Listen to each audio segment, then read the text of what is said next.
Okay, 46b, 8 lines from the bottom by Rami Bar Chama. So yesterday we saw a similar question of Rami Bar Chama. If something that is mechubar, that was worshipped while it's mechubar lakarka, while it's attached to the ground, can it be used as kachim for like on the mizbeach? Now we have a similar question. By Rami Bar Chama, mishtach ve'lakama schiti ma'u lumenachos.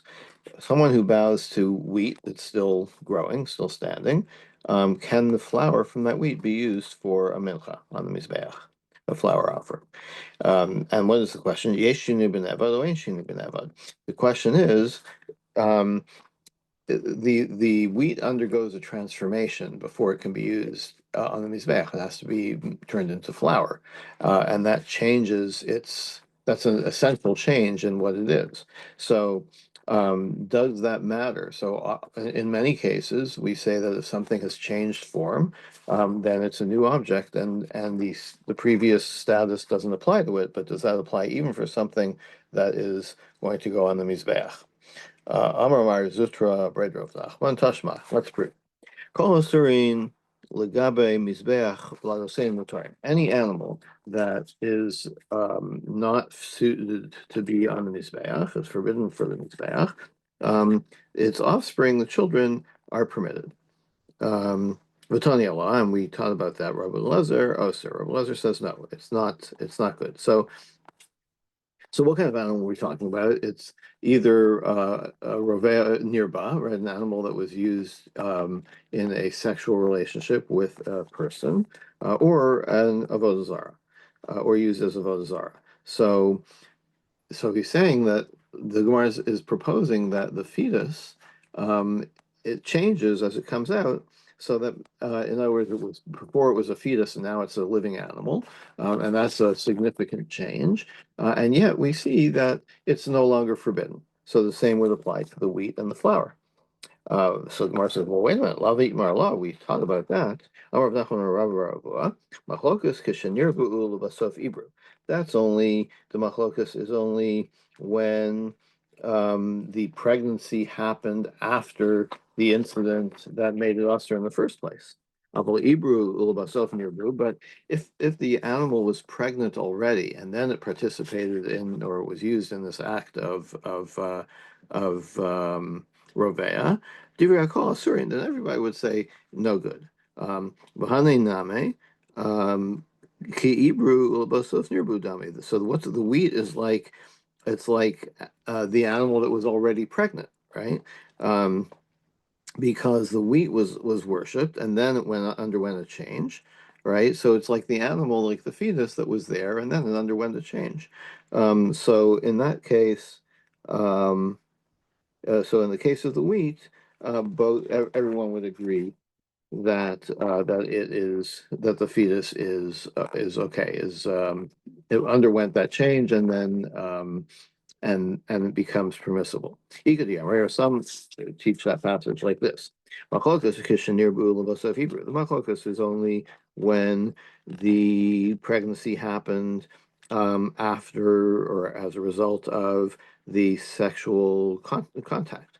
Aval ibru ulbasov nirbu, but if the animal was already pregnant before this happened, then everybody would say that it's forbidden, right? That the animal, that the fetus is forbidden.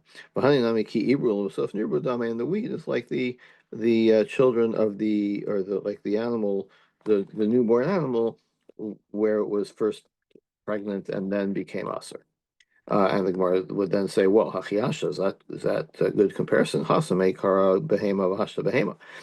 In the case of the fetus, so it was a animal fetus before, and now it's a live animal, but it's not that significant a change like the wheat.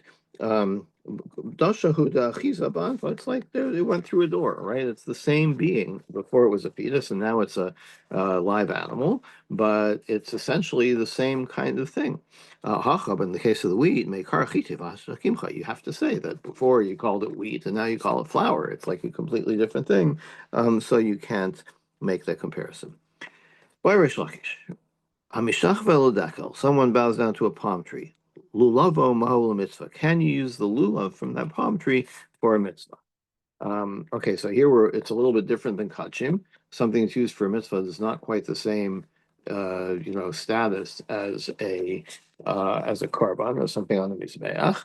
But maybe it's more significant than, maybe there one has to be more strict than just an ordinary object. So now let's analyze a little further. We're not talking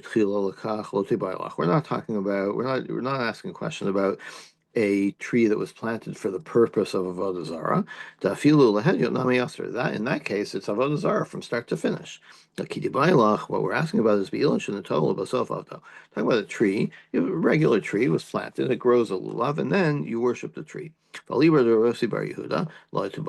even in that case, we're not inquiring about the opinion of Rav Yossi, Dafilu Lahed Yadami Aser, because he would say that yes, this is definitely Aser, even never mind the mitzvah, even for any purpose.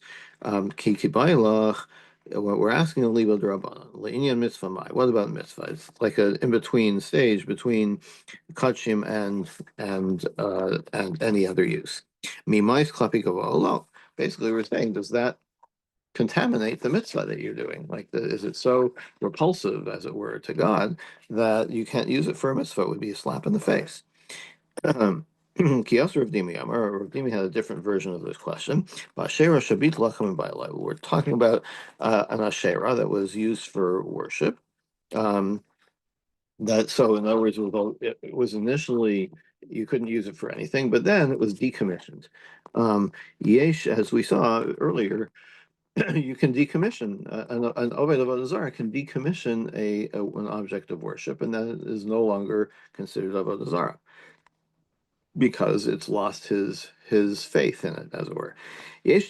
So the question is, Yesh dichoy etzol mitzvos, so in dichoy etzol mitzvos is with regarding to the something that's used for a mitzvah.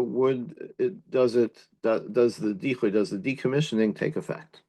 Tifshalei, so we can answer it as follows: Midatan from a Mishnah, Kiso v'nisgala pater melachasos. So there's a rule that if you do shchita, if you slaughter a non-domesticated animal or a bird, a fowl, a chicken or a deer, you have to do kisoy hadam. You have to cover the blood. So, Kisovanis Gala, Patri Lachasos. What happens if you cover the blood and then it becomes uncovered? Do you have to go back and do it again? So the Mishnah says, no, you don't have to recover it. Kisoa Ruach, Chayv Lachasos. But what if it was covered without any activity of yours? So the wind blew dirt onto it and now it's covered. You still have a mitzvah to actively cover the blood, put some more dirt on it. When do you have to go and put dirt on it? Only if it became uncovered. So in other words, if the wind blows dirt onto the blood and it's covered, you're okay. But if it then becomes uncovered, since you never took any action to cover it, now it's your responsibility to cover it. But if the wind covered it and it stays covered, then you're off it. We talked about that. So what if it became uncovered? Like the mitzvah was done, the blood is no longer subject to the mitzvah because it was covered by the wind. Who cares what happens afterwards? If you want to say that that a mitzvah can be that yesh dichoy etzol mitzvos. In other words, that once the mitzvah is removed from the blood, from the object of the blood, then it no longer applies. You have to say the same thing about about the lulav of the palm tree of decommissioned Avodah Zarah. Like once it was decommissioned, it's decommissioned, and the lulav no longer has any connection to its nefarious origins. Rav Papa is also saying dichoy to mitzvahs, and Rav Papa said specifically, it shows us that there's no dichoy. The fact that the fact that you do have to recover the blood shows that there's no dichoy, that the blood does not lose its mitzvah object status. So say the same thing about the lulav of the Asherah, where it says, Rav Papa gufei baile. Rish Lakish was asking about Rav Papa's, like he was questioning Rav Papa. Mifshat pshita leila pavad ein dichu etzem mitzvos loshna lekula loshna lechumra odilma sapukim sapkale. Maybe Rav Papa wasn't sure. Maybe he wasn't making a statement. Maybe he was saying, you know what? I don't really know if the object loses its mitzvah status permanently. So since I don't know, I'm going to say go ahead and cover the blood again. Um, and Lukula Lomrina, but I would not say that, okay, it's okay to use the lulav because I'm being stringent because I don't know. So if I'm going to be stringent about the lulav, I would say don't use the lulav. Or answers take, don't know, no answer to that one. Boy of Papa. If you bow down to an animal, some Ramal with can you use the wool for tchelas, for your tzitzis? Tchelos demai. So wait, I said tzitzis, but maybe not. Tchelos l'kohanim. If we're talking about the tchelos that was in the big day kahuna, the clothes of the kohanim in the mikdash, I know by drawing rachama. So then we're talking about something in the mikdash. Um, so if tchelos l'tzitzis, and if you're talking about tchelos for your tzitzis, I knew by it Reish Lakish. It's the same as Reish Lakish. So what are you asking a new question for? It's either like the lulav or like the wheat. Enoch and Gemara says, yeah, you're right. The law of like you didn't need to ask the question. How to come by lay? Why did he ask him? Mishum deika mile achranaisa, because he's gonna like this is just a leading question, right? In other words, I know he asked this question already, but I'm gonna go on. Some Ramal l'tchelas. Um, uh, so first I'm going to ask, can you use the wool for tchelas? And then, karneh amal chatzotros, can I use the horns for the trumpets? So in the Mikdash, whenever they had a carbon, was it just carbon musaf? Or any carbon, I think, there were trumpets blown. And so can I use that? Can I use its horns for that? Shokel amal chalilin, and can I use the bones to make a flute? B'nei me'el amal paros, and can I use its innards like the gut, to make strings for my harp. Um, so Aliba Namandi Amar Ikar Shira B'chli. So why are these questions more, any different than the wool? Because according to the one that says that Ikar Shira B'chli, that there had to be shira, there had to be song, music, accompanying the karbanos, right? So there's one view that says, what does it mean music? We're talking about musical instruments, right? Loti bailach. So then that's for sure a mikdash activity, and anything, if it was ever related to Avodah Zarah, it's not permissible. Devadei asur, certainly forbidden. Kiti bailach. The question is, what if you think that the main object, the main fulfillment of shira, of having music with the korban, is in song, right? Is people singing and basume kala balmahu and umaisinan. Um, and the fact that you have instruments, that's just it's just a nice addition, but it's not the essential part of the avodah, right? Odilma filachias, or maybe even so, it may not be the essential part, but it still is part. So maybe we do consider it kachim. Maybe we do consider it that it's contaminated by contact with anything that previously had a a taint of avodah zarah. Teku, so we don't answer that one either. Bayram. What if a spring is used for avodah zarah? Then can you use the water for the nisuch hamayim on sukkos? My coming by light. What are we asking? Ilema lebavua ka sagir. If we're asking, well, what's being worshipped here, right? Is the water being worshipped, or is the worshiper seeing his reflection in the water and offering service to that? Odil molamaya kasagir, or maybe it's the water itself. V'tibayle seifel lahadyot. Then you should have asked, why are you asking about a spring? Ask about a bowl of water, like water in your sink, right? Um, so the Gemara says, "Li'olam l'maya kasagi." No, we know that he's bowing to the water. V'hachi kamei v'alei. This is the question. L'maya dekame kasagi. The water, the spring water is flowing, right? Are we talking about just the water that is there at the time? But then that water goes downstream, right? And then new fresh water comes up. So is that forbidden too? V'kamai kamayo. So do we say that water is gone? This is fresh water. It's not contaminated by avodah zarah. Dilma l'davruna demaya kasagid. Maybe he's not worshiping the water that's there in front of him. He's worshiping the source of the water, right? The flowing water. Um, So the Gemara says, "Well, wait a minute. We're good morning, Robert. We're just before the Mishnah on Mem Zayin Amud Aleph 47a at the bottom, just about the Mishnah. Umi mitzarei. So the Gemara says, "Well, wait. Would the waters of the spring be aser at all? V'ha'amar Rabbi Yochanan Mishum Rabbi Shimon ben Yotzadak Ma'im shel Rabbi Mein Nasarim. A public, waterway.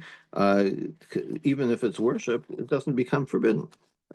Because the individual person worshiping the water doesn't have the power to give it the designation of Avodah Zarah. So Gemara says, "What tzricha teka nave me'ara?" We're talking about a spring that comes from the guy's own land, right? You have a spring that's bubbling up on your land, the Ovid of Avodah Zarah's land, so he can make it forbidden by worshiping the source of the water. Okay. Next Mishnah. Misha Haya Beso Somach Lavos Kochavim V'Nafal. You share a wall with a temple, right? The Avodah Zarah temple, and the wall falls down. Also, you can't rebuild the wall because the wall is also benefiting the temple of Avodah Zarah. Kesa Yasa. So what should you do? Konex B'Soch Shelo Arba Amos Ubana. Keep away from the property line 4 amos and rebuild your wall so that it doesn't, by 4 amos away, it doesn't provide any more benefit to the temple. What if the wall was like half yours and half the temple's? Then nidon mechsa al mechsa. Then you judge it like half and half. So um, when you measure the 4 amos, measure from the property line, not from the end of the wall. Avodah is even like the property line is in the middle of the wall, or where the wall was, I guess. So that's where you measure from for the 4 amos. Avodah vesav aforo matamin kesheretz.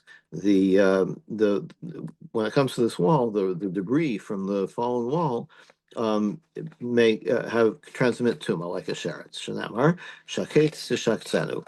Um, the the pasuk indicates that you treat it like a shaketz, which causes tumor. Rabbi Kiva Omer kenida. It transmits tumor like a nida. Shanamar tizreim kemodava say tomarlo. Pasuk in where's the pasuk from? From Yeshayahu. Throw them away like a nida, and tell it to be gone. So manida matame b'masar, just as Anita can make something tummy by carrying it. Afavodos tochavim matame b'masar. The same with the debris of the temple wall. So Gemara says, wait a second. So you're going to build your wall further away from, like withdraw almost from the property line. Then you're ceding that property to the temple, right? So you're benefiting the temple. No, so what do you do with that space? You're not vacating it. You're making it into a bathroom, okay, for yourself.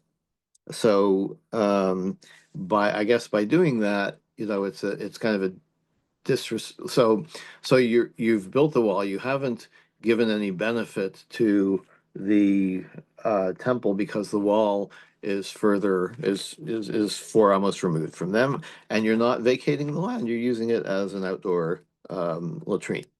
But how about tznius? Oh, wait a minute. How can you use it as a latrine? You need tznius. You need to be some modesty. You can't be, relieving yourself in a place where you can be seen by the inhabitants of the temple. Like where says David Lake Basic, he say Delilah. No, you only use it. This is your nighttime bathroom, so it's dark, so nobody's going to see you.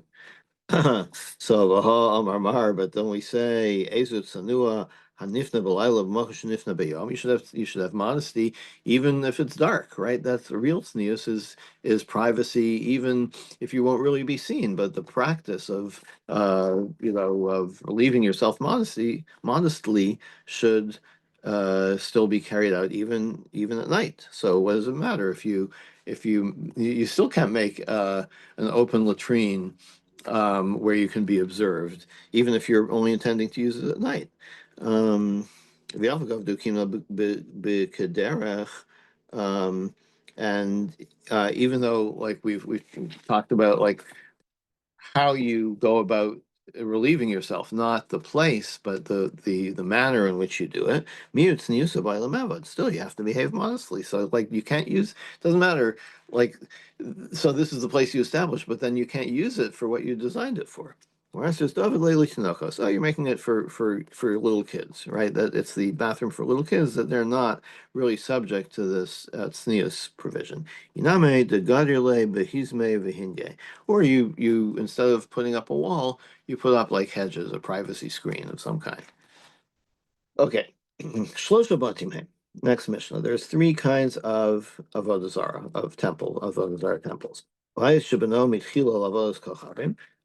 Something that was built originally as a temple. Hareze Asr. That's completely forbidden for any kind of use. Siyado v'chiyado lavodas kochavim v'chidesh. If you take a regular house, the temple buys a house and or buys a building and then paints it, plasters it, something adds to it somehow. No tomasha chidesh. So if you want to decommission it, as it were, then you can. Once you've gotten rid of the new coat of paint, if you scrape that away, then the original house is not necessarily avodah zarah. Hichnis l'toch avodas kochavim v'otzia. Or if they brought in an idol into the house and then they took it out, then the house is fine and there's no problem at all. So Amarav, the Gemara says, Hamishach v'alabayas. If one bows to a temple, to a house, asaro, the house is now forbidden for use. So what do we see here? That Rav holds that something that was originally not attached and then it becomes attached. It's not considered attached to the ground, um, because like the bricks of the house were initially, they were carried from somewhere. They were detached from the ground. Um, and then when the house is built, now it becomes like mechubar again. Now it's attached to the ground again. Um, so, and we saw before, if something's attached to the ground, it can't be made usher by avodah zarah. So this shows that you can reattach something to the ground and it regains that status. Well, none's not beno, it's none. But our Mishnah said that when is the house forbidden if it was built for avodah zarah? But Rav says that just worshiping the house, even if it is already built, is a problem. So, like if it's already built, then it's mechubar again. So why is it a problem? So the Gemara says, "Beno afal pishlo yishtach velo yishtachva afal pishlo beno." The Gemara says, "No, they're both are correct. Whether you built it for idolatry and you didn't yet use it for idolatry, or if it was built for something else and now you've used it for idolatry, both are prohibited." Yihache hani shlosha arba'a havu. So then there's a fourth category, right? There's the fourth category would be a regular house that was built as a house and then someone worshipped it. That's the fourth category. Why does the Mishnah only enumerate three? Kevan delinyan bitul ban v'hishtachava chad kachashivle. Since regarding whether it can be decommissioned, both are the same. So chad kachashivle, they both have the same rule. So it's considered that one category encompasses both. Now the next Mishnah has a similar case, a similar situation. Shalosh avanim hang. When it comes to stones that are being worshipped, there's three categories. Evan shechatzava mitchila levimus, a stone that you quarried initially with the intent for using it as a pedestal for avodah zarah. Harezu asura, that's forbidden. Siyada v'chiyada l'shem avodas kochavim, or if you have a stone that's already been quarried, and now you whitewash it to be used as this pedestal. That's the second one. The no tomash shasiedu v'chiedu materas. How can you decommission it? By washing off the whitewash. Because the original stone is not a problem. And having a lavos kochavim v'silka, or if you used this pedestal, you erected a statue, an idol on the pedestal, and then you removed it, harizim materas, then the pedestal is not a problem again. Amar Aviyami, v'hu shasiyah v'chiyed begufa shaleven. That's if it's not just like a surface whitewash, it's like you actually like chisel a design into the stone itself, and then put on the whitewash. In other words, he's saying that if it's completely external, then washing it off doesn't help. But it's if you've like changed the stone and then whitewashed it, then that's where removing the whitewash helps. V'adumya device none. But wait, but the Mishnah says it's like we it's a parallel to the case of the previous Mishnah, right? Ubayis lav b'gufehu umitzar. And with the house, we didn't have this issue. Like we said, if you paint the house, you whitewash the house, and then if you wash it off, then you're fine. So why is it different with the stone? So bayis nami ika bene urbe, because inevitably the whitewash gets right into the nooks and crannies, right? If you have a house, it's not like a smooth stone. There's bricks, there's spaces between the bricks. Um, so it the whitewash actually becomes part of it. So um, so Milo Askina Deshia Vahadar Shaye. Well, what about the Mishnah about the house? Aren't we talking about when the wall's already been plastered and then it's plastered again for Avodah Zarah? So in that case, then it's completely external, right? It's not like you're getting into the nooks and crannies. That's already been whitewashed. Um, and now you're just putting on a surface layer. So where it says Elakimar Ravami Linyan Bitulitmar, when Ravami was talking about the decommissioning process. V'afal gav desiyan v'chiyed begufa shel. What he's saying is even if you whitewashed into the cracks of the stone, kinatal masha chidei shapir dame. If you remove it, then it's still okay. Then it's fine. Mao the same like Kevin Shisi v'chiyed begufa shel and Kevin shechasavim mitchilas lavadas kachavim damya. I might have thought that since the whitewash got right into the cracks of the stone, then it's like a fresh, it's like quarrying a fresh stone. V'titzar kula, the whole thing should be usher, and taking off the whitewash doesn't help. Kamashmalan tells you that's not the case. Okay, all right, and we'll pick this up tomorrow at the top of 48A. Have a good day.